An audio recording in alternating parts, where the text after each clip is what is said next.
नमस्कार दोस्तों, Manisha unique classes में आपका स्वागत है। आज का टॉपिक है राजस्थान का एकीकरण।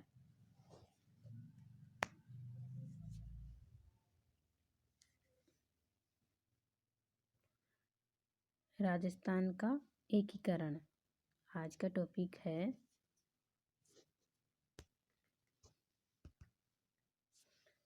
लॉर्ड माउंटबेटन योजना। लॉर्ड माउंटबेटन योजना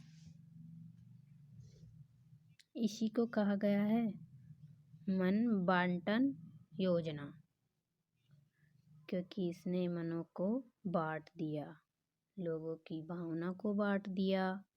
कौन सी योजना ने? लॉर्ड माउंटबेटन योजना ने। लॉर्ड माउंटबेटन योजना भारत में कौन लेकर आया? भारत जब अंग्रेजों का गुलाम था ना, जब भारत में जो भी कानून लागू होता था वह इंग्लैंड की संसद से ही पारित होता था। 1947 से पहले और 1773 के बाद भारत में जो भी कानून लागू होता था वह इंग्लैंड की संसद से ही पारित होता था। बेइज्जती और इंग्लैंड की संसद भारत में उस योजना को लेकर भारत में एक व्यक्ति को भेजती और वह व्यक्ति भारत में उस कानून को अप्लाई कर देता।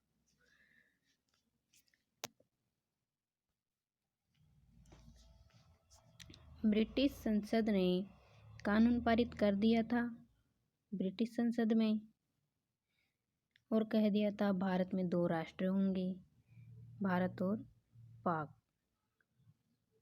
और लॉर्ड माउंटबेटन को यहाँ भारत में वायसराय बनकर आए थे।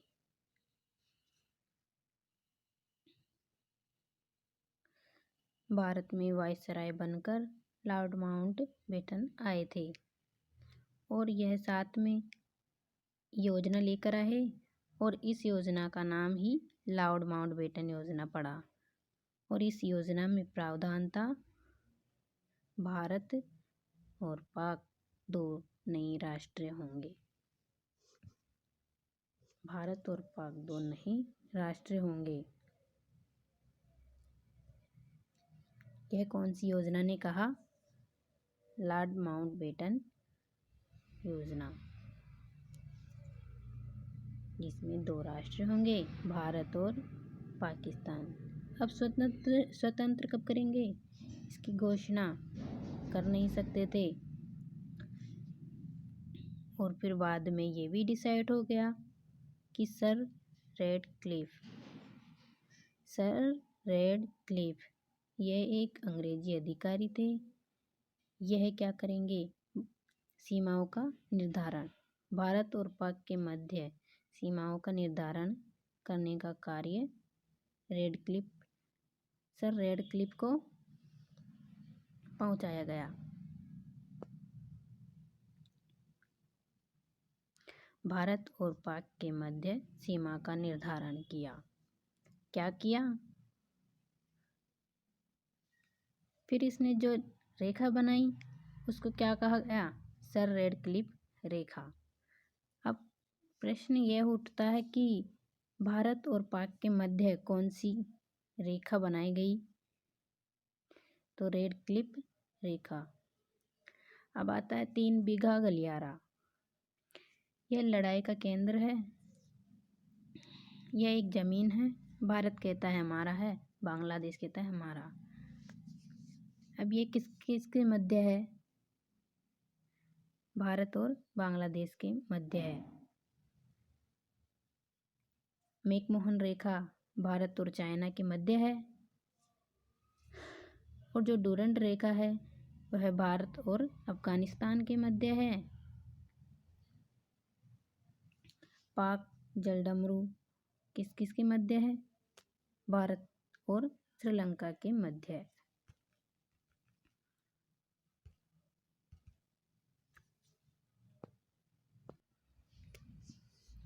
यह तो मैंने सामान्य नॉलेज के लिए पढ़ा दिया। इस योजना के अंतर्गत यह पारित हुआ था कि भारत और पाक एक नया राष्ट्र होगा। भारत में अब एक नया कानून आया जो भारतीय स्वतंत्रता अधिनियम। क्या नाम दिया गया? भारतीय स्वतंत्रता अधिनियम। और यह भारतीय स्वतंत्रता अधिनियम इंग्लैंड की संसद से पारित हुआ 1947 में। अब इससे पता चल रहा था कि इस अधिनियम से क्या पारित हुआ। अब इसकी धारा, भारतीय स्वतंत्रता अधिनियम की धारा 15 के अनुसार बताया गया कि जो 15 अगस्त 1947 से पूर्व ब्रिटिश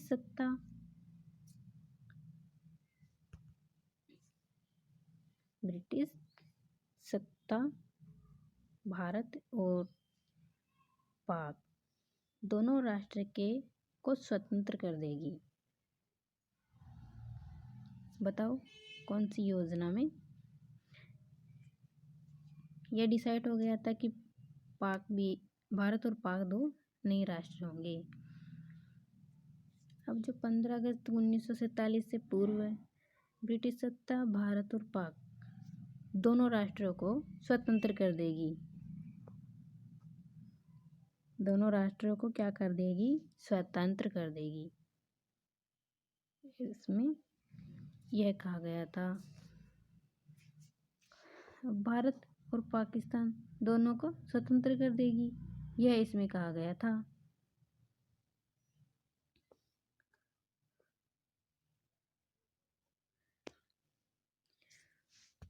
अब मान लो अब ये कहा गया कि भारत और पाकिस्तान दोनों को स्वतंत्र कर देगी। अब भारत का होगा हिंदुस्तान में, पाकिस्तान का होगा। मान लेते हैं पाकिस्तान भारत के मध्य में राजस्थान है, वहाँ होगा।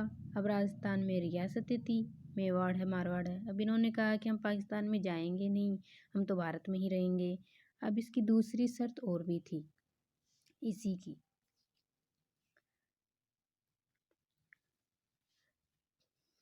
प्रत्येक जो रियासतें थी, क्या थी? प्रत्येक जो रियासतें थी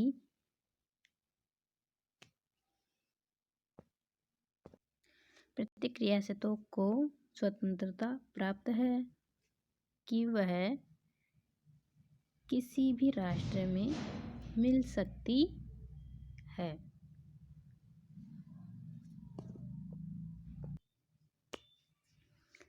कई रियासतें ऐसी भी थी जो हम तो किसी में नहीं मिलेंगे, जैसे जम्मू कश्मीर। अब इसमें यह भी था कि रियासत अपना स्वतंत्र अस्तित्व भी रख सकती है।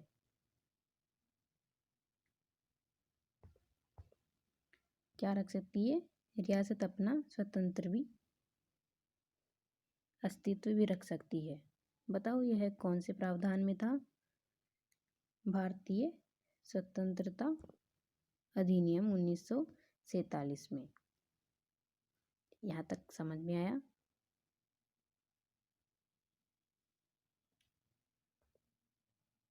अब आगे चलते हैं।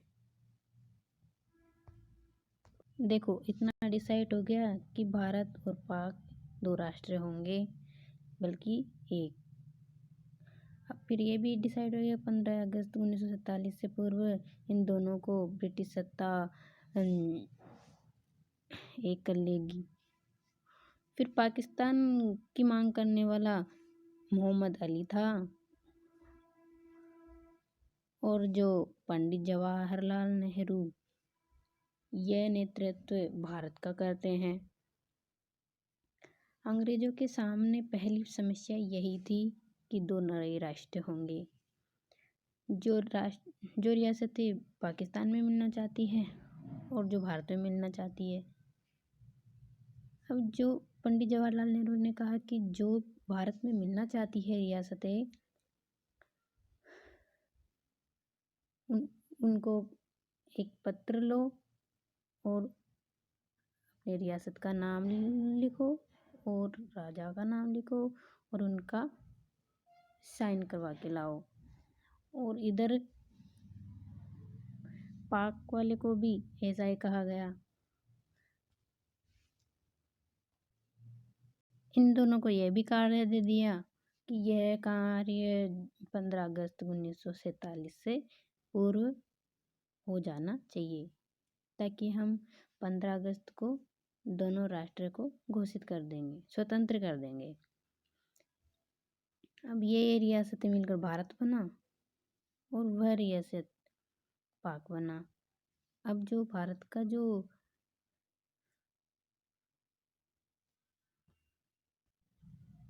अब नेहरू जी ने क्या किया, जवाहरलाल नेहरू ने क्या किया,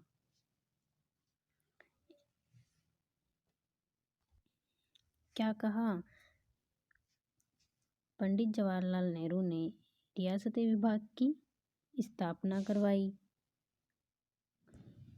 जो कि 1947 में स्थापना हुई। और जो अध्यक्ष है वह वल्लभ भाई पटेल को बना दिया गया और जो सचिव है वह वीपी मेनन को बना दिया गया। अध्यक्ष किसको बनाया गया, सरदार वल्लभ भाई पटेल को, और वीपी मेनन को सचिव बना दिया गया।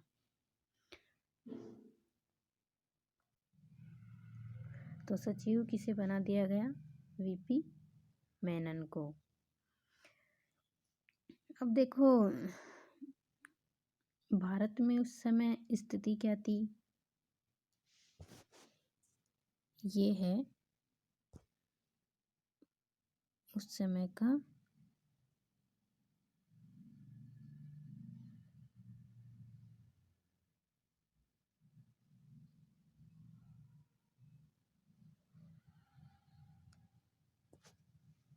इस टाइप का ही कुछ, सॉरी 1 मिनट, इस टाइम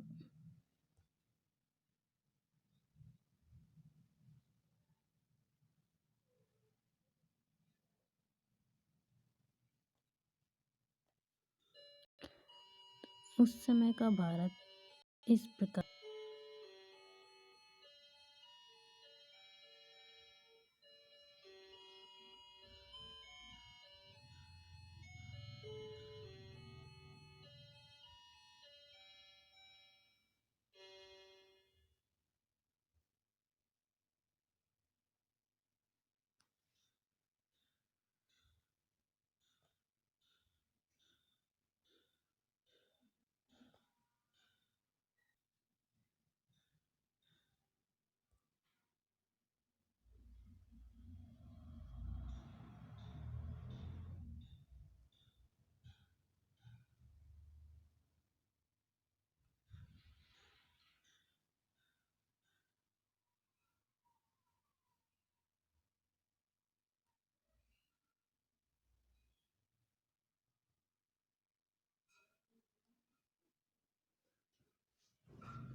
हिंदुस्तान में रियासतें ही रियासतें हैं। ये उस समय का भारत इस प्रकार से है। पूरा का पूरा हिंदुस्तान यही है। हिंदुस्तान में रियासतें ही रियासतें हैं। नेहरू के सामने पहला कार्य यह है कि जो रियासतें भारत में मिलना चाहती है उस पे भारत साइन करवाए, और जिस पत्र पे साइन करवाना है उस पत्र का नाम विलय पत्र है। विलय पत्र पर प्रत्येक रियासत का साइन करवाने की जिम्मेदारी रियासती विभाग की थी। अब रियासती विभाग का प्रमुख कार्य क्या है, विलय पत्र पर साइन।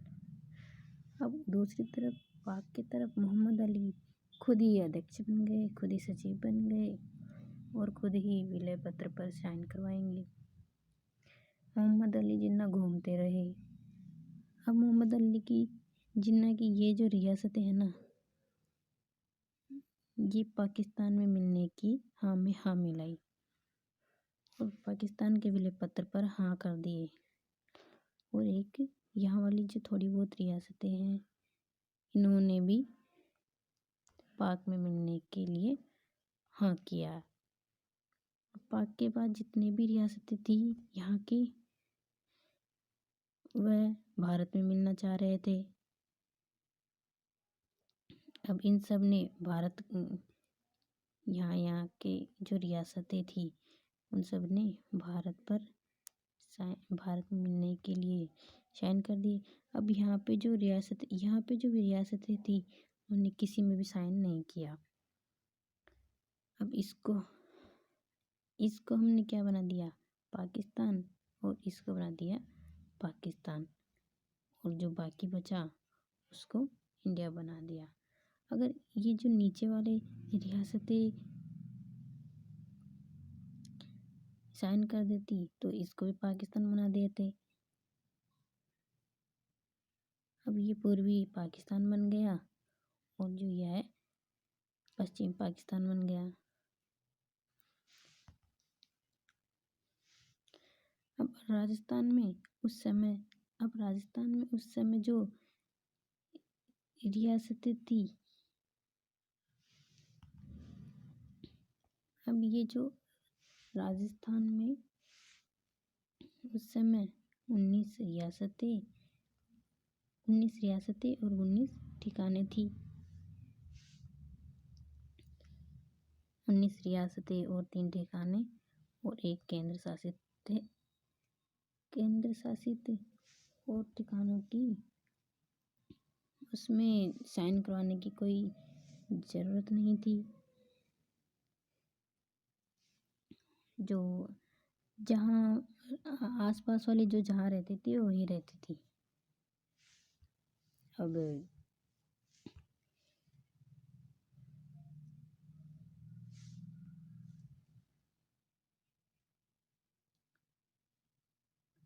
इन 19 रियासतों ने कौन से विलय पत्र पर साइन किए? भारत में किए या पाक में किए? इन सब ने भारत में साइन किया, इसलिए यह भारत में है।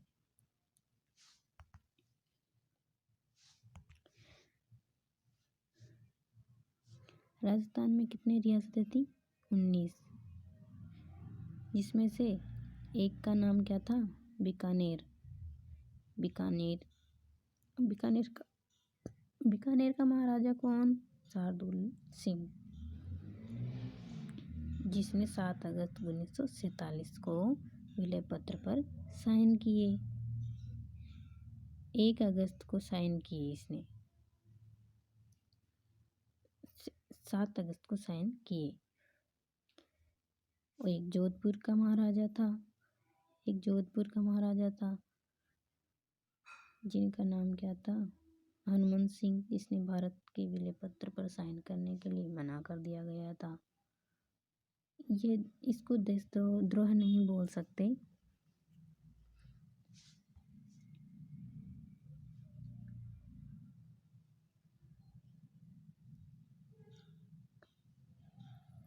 फिर बाद में इन्होंने भी हस्ताक्षर कर दिए गए थे। बांसवाड़ा का शासक था एक चंद्रवीर सिंह, और इसने कहा कि मैं अपने डेथ वारंट पर हस्ताक्षर कर रहा हूँ, यह बांसवाड़ा का शासक ने कहा। फिर जो धौलपुर का राजा था, जिनका नाम अभय भान सिंह था, जिन्होंने 14 अगस्त को साइन किया। आगे हम इसका डिस्कस अच्छे तरीके से करेंगे। आया कुछ समझ में? अब ये जो रियासतें हैं 15 जो अगस्त है 1947 को यह आज़ाद हो गया। 15 अगस्त 1947 को यह अच्छे से आज़ाद हो गया।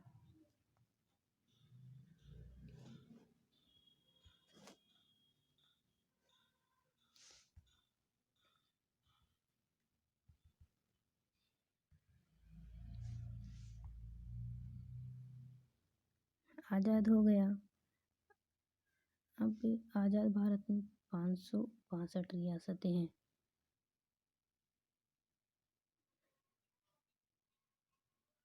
और राजस्थान में हो गए 19। छोटी छोटी रियासतों का विलय किया जाए, और यह प्रक्रिया एकीकरण की प्रक्रिया तो बाद में स्टार्ट होगी।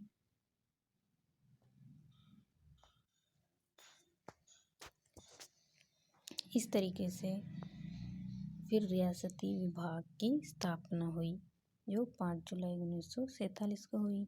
अध्यक्ष पटेल, सचिव वीपी मेनन,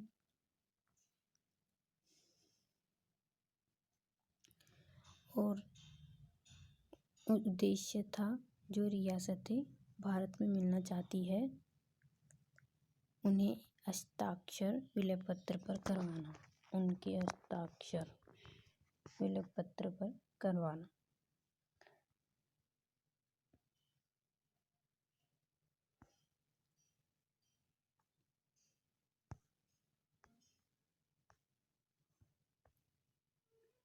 जिनकी प्रमुख शर्तें निम्न थी।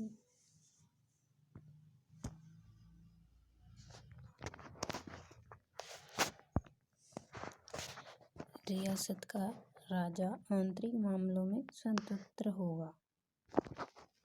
जो रियासत का राजा है वह आंतरिक मामले में स्वतंत्र होगा, पहली शर्त यह थी। दूसरी शर्त थी अंतर्राष्ट्रीय संधि समझौते भारत सरकार के अधीन रहेंगे। और तीसरी शर्त थी युद्ध और बाह्य आक्रमण की जिम्मेदारी भी भारत सरकार के पास होगी।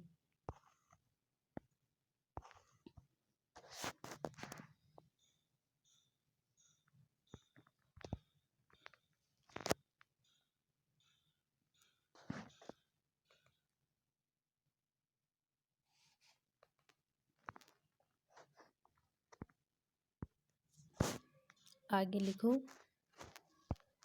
जो विलय पत्र पर हस्ताक्षर करने वाली राजस्थान की जो प्रथम रियासत थी वह थी बीकानेर। जो प्रथम रियासत थी। और महाराजा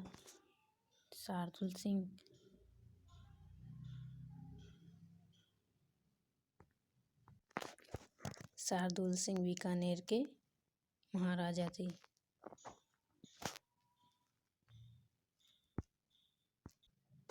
राजस्थान की पहली रियासत बीकानेर थी। 7 अगस्त 1947 को इसके शासक ने हस्ताक्षर किए। फिर आता है जोधपुर के जो शासक महाराजा हनुमंत सिंह, जो कि भोपाल के नवाब के साथ मिलकर अपनी रियासत को पाक में मिलाना चाहते थे।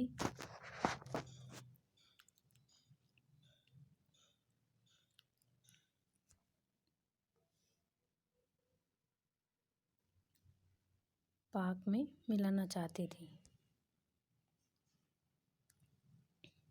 जोधपुर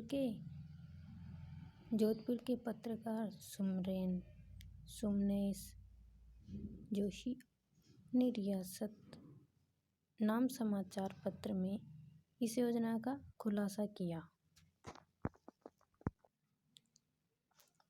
अब आगे चलते हैं। बांसवाड़ा के शासक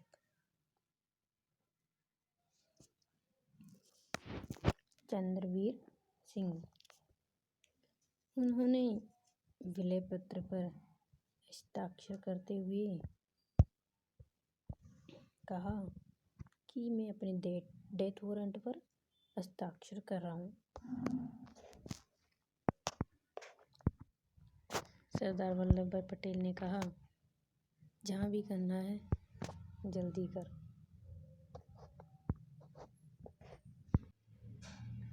अब है धौलपुर के शासक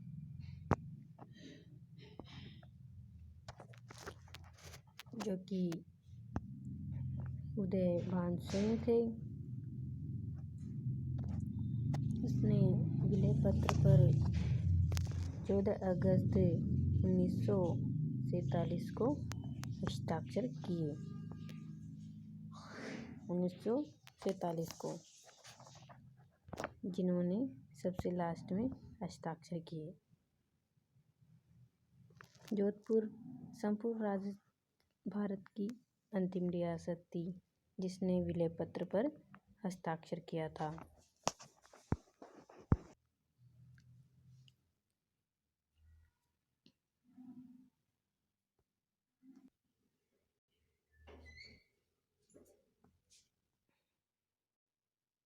अब आगे देखो, 15 अगस्त 1947 के दिन देश आज़ाद हुआ। बताओ, जिस दिन भारत आज़ाद हुआ उस दिन वार क्या था? लगाओ तुक्के। उस दिन क्या था? शुक्रवार। नवंबर 1947। अब इस रियासती विभाग ने कहा कि इस देश में सुचारू रूप से शासन चलाना है तो 562 राज्य बनाकर तो बनाए नहीं जा सकता। तो इन्होंने छोटी छोटी रियासतों का एकीकरण करने की योजना बनाई। कौन से विभाग ने? रियासती विभाग ने, जिसमें प्रमुख शर्तें रखी गई, जिसमें लिखा है कि उस रियासत का एकीकरण नहीं किया जाएगा जिसकी आबादी 10 लाख से अधिक है और 1 करोड़ से अधिक हो।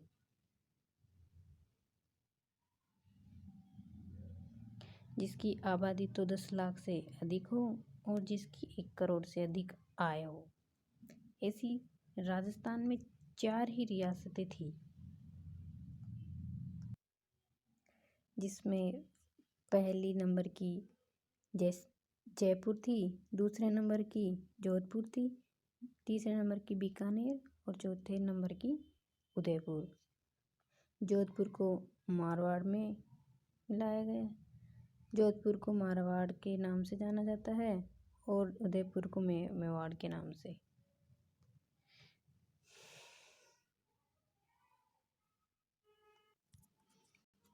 अब देखो, राजस्थान का एकीकरण जो कि 7 चरणों में हुआ।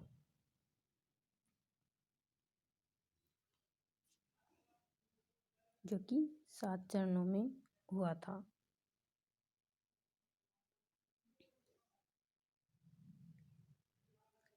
दूसरे नंबर का राजस्थान के एकीकरण में 8 वर्ष 7 माह और 14 दिन लगे। राजस्थान का एकीकरण रियासती विभाग द्वारा किया गया।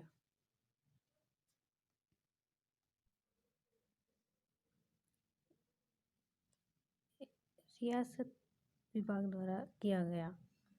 अब रियासतों के एकीकरण में क्या बाधा आई?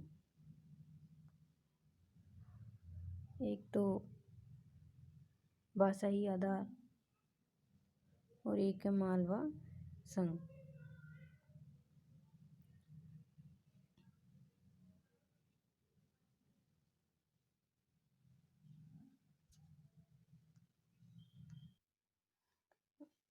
भाषाई आधार और एक मालवा संघ। अब सरदार वल्लभ भाई पटेल राजस्थान के 19 रियासतों को मिलाकर एक करना चाहता था, लेकिन जो भरतपुर और धौलपुर ये भाषा के आधार पर अपना विलय उत्तर प्रदेश में चाहते थे। और जो मालवा संघ है उसमें जो मेवाड़ के जो शासक है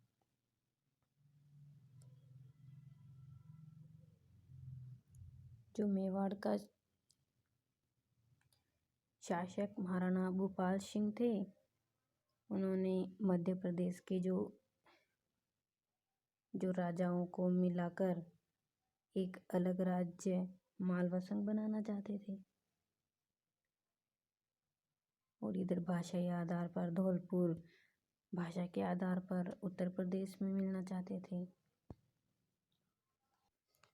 अब आगे राजस्थान का एकीकरण होना शुरू हुआ, जो कि 7 चरणों में पूरा हुआ।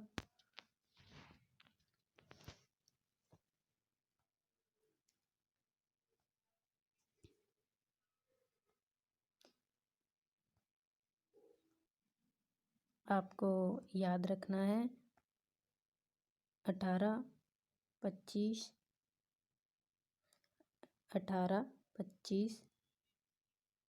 18 मार्च 1948 जो कि मत्स्य संघ। फिर जो दूसरा हुआ था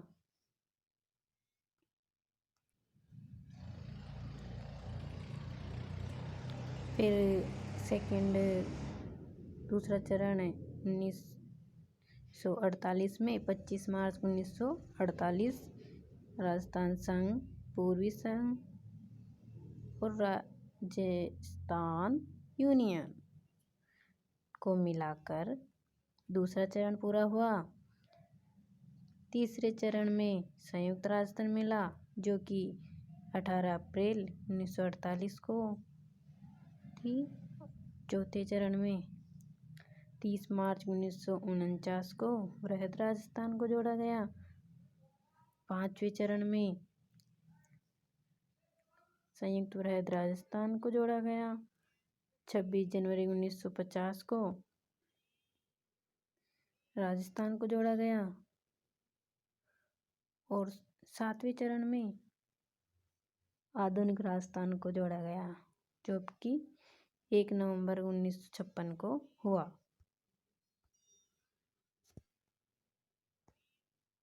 अब आगे राजस्थान में केंद्र शासित प्रदेश कितने थे?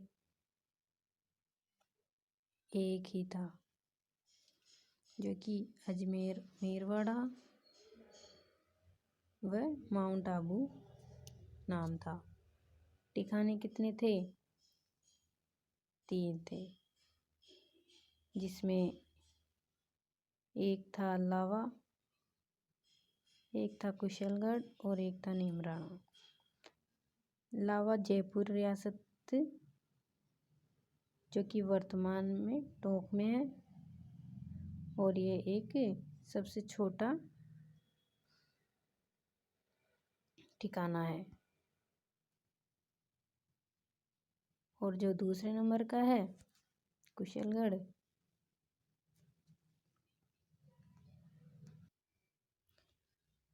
कुशलगढ़ था बांसवाड़ा में, जो सबसे बड़ा ठिकाना था। और नीमराणा अलवर में था।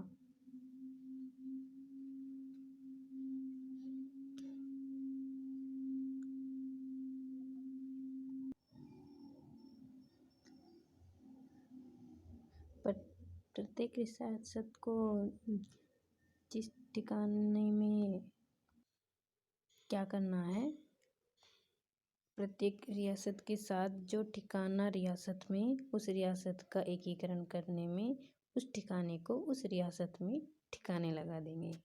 समझ में आया? अब इनमें पूछ ले कि सबसे बड़ा ठिकाना कौन सा है और सबसे छोटा कौन सा है। तो जो सबसे बड़ा है वह तो है सबसे छोटा ठिकाना, और जो सबसे बड़ा ठिकाना होता है उसको कुशलगढ़ को बताया गया है।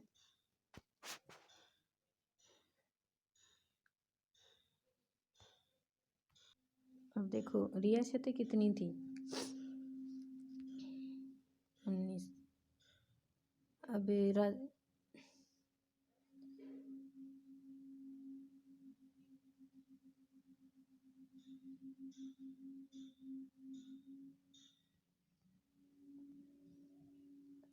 अब जो सबसे प्राचीन रियासत थी वह तो मेवाड़ थी। क्षेत्रफल की दृष्टि से सबसे बड़ी रियासत मारवाड़ थी और जनसंख्या की दृष्टि से सबसे बड़ी रियासत जयपुर और सबसे नवीन रियासत थी झालावाड़।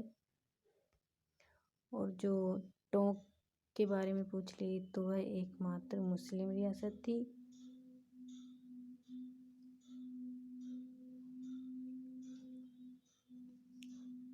यह दोनों रियासतें थी वह एक यादव वंश की रियासत थी, जैसलमेर और करौली।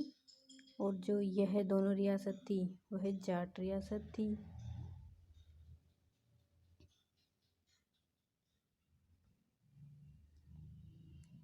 अब जो बाकी जो रियासतें हैं, सबसे छोटी रियासत शाहपुरा को माना गया, फिर डूंगरपुर बांसवाड़ा और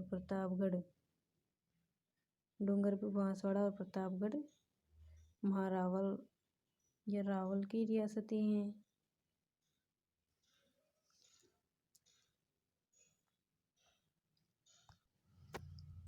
चौदह कोटा जो महारावल की, 15 बूंदी, नंबर 16 सिरोही, नंबर 17 किशनगढ़,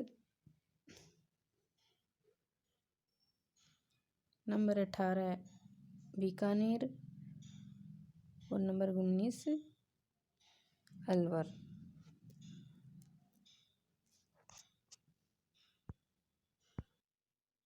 आज के लिए इतना ही, बाकी नेक्स्ट क्लास में पूरा करेंगे।